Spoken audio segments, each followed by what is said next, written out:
السلام علیکم ناظرین، اگر آپ نے کرسمس تہوار کو آبزرو کیا ہے تو آپ نے چمنیوں کے اوپر لٹکی ہوئی جرابوں کو بھی دیکھا ہوگا اور آپ کے ذہن میں سوال ابھرتا ہوگا کہ یہ کیوں ہے۔ آئیے اس ویڈیو میں جانتے ہیں کرسمس تہوار کے اہم فیچر سانتا کلاس کے بارے میں، جس کے حوالے سے بہت سی دلچسپ باتیں منسوب ہیں۔ جانتے ہیں کہ سانتا کلاس کا یہ فیچر کرسمس تہوار میں کیسے شامل ہوا اور کیا یہ واقعی ایگزسٹ کرتا ہے یا نہیں۔ لیکن ویڈیو میں آگے بڑھنے سے پہلے فوری طور پر بیل آئیکن کو دبا کے سبسکرپشن کر لیں۔ ناظرین، کرسمس کی شام میں نظر آنے والا سانتا کلاس کی ڈریس میں ملبوس سفید داڑھی والے کردار کی تاریخ پرانی نہیں ہے۔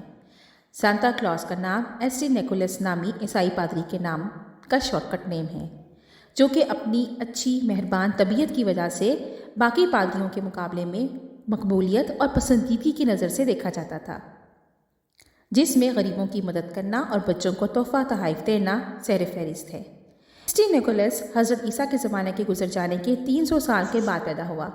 اس کی ڈیتھ اینیورسری 6 دسمبر کو منائی جاتی ہے اور عیسائی لوگ اس دن کو لکی ڈے اس کے نام کی مناسبت سے جانتے ہیں اور اسی دن کا انتخاب شادیوں کے لیے مبارک سمجھتے ہیں۔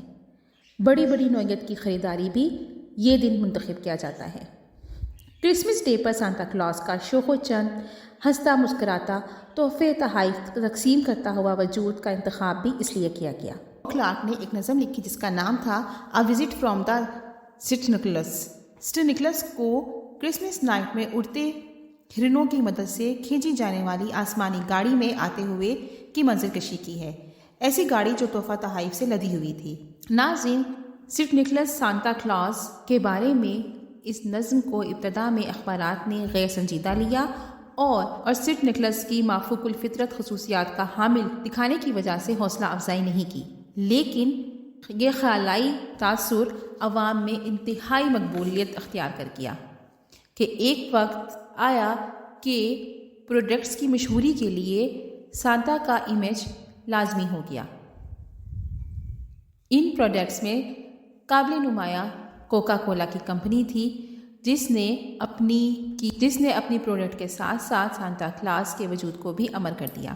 پھر وقت آیا کہ 1950 سے کرسمس فیسٹیول شروع ہوتے ہی کوئی بھی شاپنگ مال سانتا کلاس سے خالی نہیں ہوتا۔ ناظرین، سانتا کلاس اور مسز کلاس بچوں میں بہت مقبول ہیں۔ بچے کرسمس میں سانتا کا انتظار کرتے ہیں کہ وہ آ کر ان کی جرابوں کو تحفوں سے بھر دے گا۔ سانتا اور مسز کلاس کو خط لکھے جاتے ہیں کہ وہ آئے، ان کے لیے دودھ کوکیز بنائے جاتے ہیں اور ان کے ہرن کے لیے گاجریں سجائی جاتی ہیں۔ چمنیوں کے اوپر جرابوں کو بھی لٹکا دیا جاتا ہے کہ کرسمس کی صبح سانتا لکی بوائے یا گرل کی جراب کو تحفے سے بھر دے گا۔ غرض کرسمس میں سانتا کلاس کا کردار کرسچن پادری سٹ نکولس کی بچوں کو تحفہ تقسیم کرنے کی روایت کی تجدید کی علامت ہے۔ ناظرین، آپ کو ہماری یہ ویڈیو کیسی لگی؟ اگر اچھی لگی ہے تو لائک ضرور کیجیے گا۔ ملتے ہیں نیکسٹ ویڈیو میں، جب تک کے لیے اجازت، اللہ حافظ۔